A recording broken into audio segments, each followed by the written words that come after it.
Hello, it's Keith here, and this is lesson 19 of the simple series of my 6J1000 assembly programming tutorials. Today we're looking at the Sinclair QL again, and we're looking at sprite clipping this time. We're taking our previous bitmap example, which was where we had a Chibico character on the screen, which is my mascot, which you can see in all kind of places at the moment, and we were moving it around the screen, but this time we've updated the example, because before we could move around the screen, but we couldn't move off it. Well, now the sprite is being clipped automatically, so it can be partially off the screen on all sides of the screen. One thing you will notice though is the Chibico is a bit of an odd colour when it goes over the red area, and the reason for that is we are using an XOR sprite. So the sprite is being inverted with whatever's already on the screen. This is just a simplicity really for this basic example, because it means that we can easily remove the sprite by showing it twice to the same position. But it does mean if there's anything already on the screen, it can get a little bit glitchy, but it's worth it for this simple example. Now before we go into the code today, we're going to quickly discuss the theory behind it, and the first thing we're going to discuss is the format of the logical units that I use in these tutorials. Basically, this tutorial is being ported to a variety of different systems, and I use the same format for the coordinates on all of them because that allows for easy porting of games later. So what we're using is a logical coordinate system, and the reason we're using logical coordinates is because I needed to work in a coordinate system that used a 1-byte x and y coordinate, because some of my systems are 8-bit, arguably the Sinclair QL because it's an 8-bit address bus, and so working in 8 bits is faster. And so this meant a bit of a difficulty when it came to a system like the QL, which has a 255 by 255 screen. Well, I need coordinates that are partially off screen so we can do our sprite clipping. For example, the Chibico here is partially off the screen and partially on the screen, so I needed a coordinate system that allowed for that. And so what I've done is very simply, I'm using coordinates where the logical coordinates have a coordinate where one logical unit is 2 pixels. So our 255 by 255 screen would be effectively 128 by 128 in logical units, and then we just center that in our logical screen, and the visible area will be the center, and everything around that will be the logical invisible area. This allows sprites of reasonably medium size to be partially off the screen and allows for the clipping. If the sprite was enormous, if it was 128 pixels wide, it might cause a problem, but generally we're not going to be trying to do such strange things, so it shouldn't be an issue for us. Anyway, that's the theory of what we're going to do from the logical coordinates point of view, but the next thing we're just going to quickly discuss is the cropping algorithm that I'm using in these tutorials. It's the same in all of them, but I assume you've not seen the other ones, so we have to discuss it every single time, and I have to go gradually insane because I have to discuss it every single time. So if you imagine that this is a screen that is actually a square or a rectangle or something and not some weird rhombus, and you imagine we've got some kind of sprite on that screen, and the sprite will be our Chibico in this example, and it will move merrily around the screen until it gets to the edge, and it might then go off the screen, and that's when we have to start doing complex things and we have to recalculate stuff. So the first thing we would have to do is recalculate the height. We'd need to change this drawing position to be 0 because we're going to skip some of our sprite, and we need to skip over the source bytes of our bitmap data for our Chibico sprite. The bitmap data is actually exactly the same as it was before, and that's what we do at the top, but if it went off the left hand side, well, the theory would be a little bit different. If it was off the left hand side, we'd have to skip the first few bytes here, we'd need to change the width, and then after each line we'd need to skip a few more bytes of our sprite because we go across and then down when we're transferring bitmap data to the screen in these tutorials. So that's the left. The right would be different again. We'd have to change the width. We'd have to skip some bytes after each line. We wouldn't need to skip anything before the first one though. And at the bottom of the screen, well, we'd need to do something different again. Very easy at the bottom of the screen. We just need to change the height of the sprite really. We don't need to skip anything. But of course, multiple of these could be true at the same time. We could be off a corner like this, and that would mean multiple croppings, and multiple croppings was something that Chibiacamas, my game, couldn't do because I was a very bad programmer. I'm a slightly less very bad programmer now. Well, shut up, Chibico, I've seen you already. So the code actually works a bit better today. So at least we've got an example that can do that case of off multiple edges at the same time. Okay, so let's take a look at today's code. What we're not going to discuss though is we're not going to discuss the stuff that hasn't changed since the last example, the moving the sprite around the screen example. We're just going to look at the cropping routine, the routine that calculates the crop, and the routine that draws the cropped sprite to the screen. the first thing you can see here is we've got the logical units for the screen, the width and the height, which we're defining as 128 logical units, 256 pixels. And because we're centering that in a 256 by 256 screen, our first logical visible pixel is 64 by 64, and that's defining the corner here. It was going to be 64 by 80, but that was assuming a 256 by 192 screen, and the Sinclair QL has a bigger, strange shaped screen. So that's why we've done that. Our X and our Y position are in D1 and D4, and our draw player routine will now handle this new cropped sprite. So we've got D1 and D4 with our X and Y position. We load A6 with our source bitmap data, the same as before, it's not changed. Our width and our height are 48 by 48 pixels, but remember 2 pixels for one logical unit, so our logical unit size is 24 by 24, and we load that into D3 and D6. We're then running this do crop routine, which calculates the job of cropping the sprite.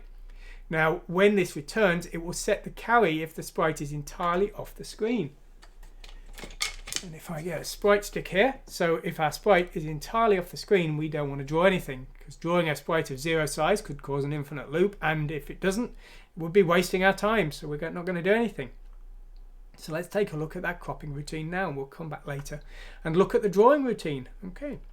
So D2 and D5 are temporary variables throughout this routine, so we're zeroing them for the start, and we're zeroing the sprite hclip. Now, sprite hclip is used when our sprite is off the left or the right, and this is the number of bytes to skip in the sprite before drawing the next line. So we're setting that to 0 here. What we're then going to do is we're then going to consider the top of the sprite. So we're moving the Y position into D0 here, and then we're subtracting the minimum Y position in logical units of the screen. And so this is effectively considering the position of the sprite and the top of the screen. And now by doing that subtraction, if our sprite's in a position like this where it's partially off the top of the screen, this will have gone negative. And so if it hasn't, then we don't need to crop the top of the sprite. But if it has, we're negating that value in D0, converting it back to a positive. And this is now the number of logical units we need to remove from the top of the sprite. So we're comparing this to the height of the sprite, because if it's the entire sprite, or more if it's really off the top of the screen, then we don't want to draw anything. And in that case, we're skipping to all off screen. All off screen does is it sets the carry and returns. So that's telling the calling routine, give up, there's nothing to do here. If that's not the case, we're storing that value in D5 for later, and we're setting the Y position to 0 because we need to start drawing from the very top of the physical screen. Okay, so we've now considered the sprite compared to the top of the screen. Now we're going to look at the bottom, and we're going to see if our sprite's partially off the bottom of the screen. So the procedure is kind of similar. What we're doing now is we're adding the height of the sprite, and then we're subtracting the height of the screen in logical units. We're just calculating that there.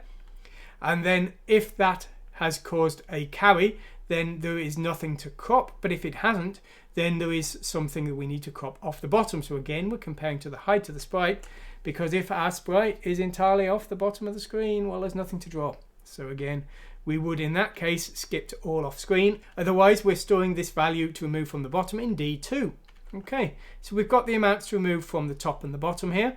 So we're adding those two together in D0, and if the result is 0, then there's nothing to crop from either the top or the bottom. So in that case, we're just skipping the next part. But if there is something to remove, we're updating the height of the sprite so that we are going to draw the correct amount to deal with that crop. What we're doing next is we're taking D5, which was the amount to remove from the top of the sprite, because if we are starting from something other than the top of the sprite, we're going to need to skip some of the source data. So we're shifting D5 to the left by 1 bit, and this is effectively calculating the number of bytes for each logical line of our sprite, because there's basically 2 pixels per byte. So by doing this, we're calculating the correct number of bytes. We're then multiplying that by the amount of logical units to remove from the top of the sprite, and we're adding that to our source bitmap data in A6, and that has skipped the bytes as our sprite has gone off the top of the screen like that. That's what we've done there. Okay, so we've now calculated everything for the vertical cropping as required. We're going to do the same for the horizontal, and it's virtually the same routine in all the ways. So first we're clearing D2 and D5. We don't need those temporary variables anymore. And now what we're doing here is we are moving the X position into D0, subtracting the minimum X, and seeing if we've gone below 0. And again, if we've gone below 0, then our Chibico must be somewhere like that. So if we have, then we're negating that and comparing it to the width of the sprite, And if that's the entire width of the sprite or more, then we are entirely off the screen again. But if not, then we are storing that for later, because that's the amount we need to remove from the left. And we're setting the X position to 0. We're storing that new X position in D1 here. And then we're calculating for the right hand side. So again, we're adding the width of the sprite here, and then we're subtracting the width of the screen in logical units here, and seeing if there's anything we need to crop. And if there is, we are seeing if it's the entire width of the sprite. Again, we are just comparing our sprite. Our sprite must be somewhere like this, but if it's entirely off the screen, well, there's nothing to draw. So that's what we're doing here, and then we are storing the amount to crop from the right hand side in D2. Okay, so we've got the amount to remove from the left and the amount to remove from the right. Let's calculate the new size of the sprite. So we're adding those two together, and if it's 0, then there's nothing to crop, but if it's not 0, then we need to set sprite hclip. Now the Sinclair QL is a bit weird because it works in pairs of bytes for each of the 4 pixel clusters of the screen. So we're effectively needing to skip 2 bytes at a time, and so to do that we are zeroing one of the bits here within the logical unit count, and we're storing that in sprite hclip, and that has effectively calculated the number of bytes to skip if our sprite is partially off the left or partially off the right. So that's the amount of bytes to skip in our source data after each line has been transferred to the screen. Okay. So what we're doing then is we are subtracting that from D3. That's effectively calculating the new width of our sprite. And then what we're going to do is we're going to update the first drawing byte of our source bitmap for any left crop, because if these first parts of our sprite here will not be drawn if our sprite is off the left hand side of the screen. So we need to update that. So again, we're converting that to a number of pairs of bytes here by doing that and there, and storing that in D5, and then adding that to A6 here, which is our source bitmap data. Okay, so we've now done all of our cropping. The last thing we're doing here is we're converting our logical units into the coordinates that we need for our screen. So what we're effectively doing here is we're halving the X position and the width, and this is because we need those to be in bytes and not logical units, and there's 4 pixels for each pair of bytes, so that's why we're doing that. We're converting that into the correct format for our get screen pos routine later. We're then doubling the y pos and the height by shifting to the left by 1, and this is converting those into a number of lines or pixels, because that is what our get screen pos routine is expecting. We're then clearing the carry and returning, and clearing the carry is telling the calling routine that there is some work for it to do and telling it to get on with that work. So here we are, we end up back here, and our carry is clear, so we're now running get screen pos, and get screen pos is the calculation routine here, and what this is effectively doing is it's multiplying the X position by 2. It's effectively working in bytes, but there's actually 2 bytes for each 4 pixel cluster because of the weird way that the Sinclair QL works. So that's why we're multiplying by 2 here, and that's why we were doing some of our logical units calculations in that way before. We're multiplying the Y position by 128 by bit shifts, of course, here, and then we are setting our screen base of 20,000 here, and you can see all of that in here.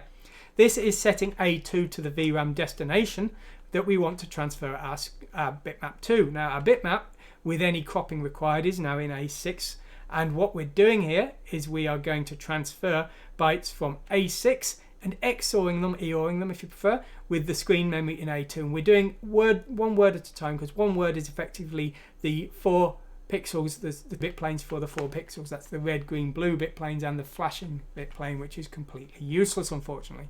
Shame they didn't do 16 colors instead. But anyway, so that's what we're doing here. We're doing this for all of the bytes across a line.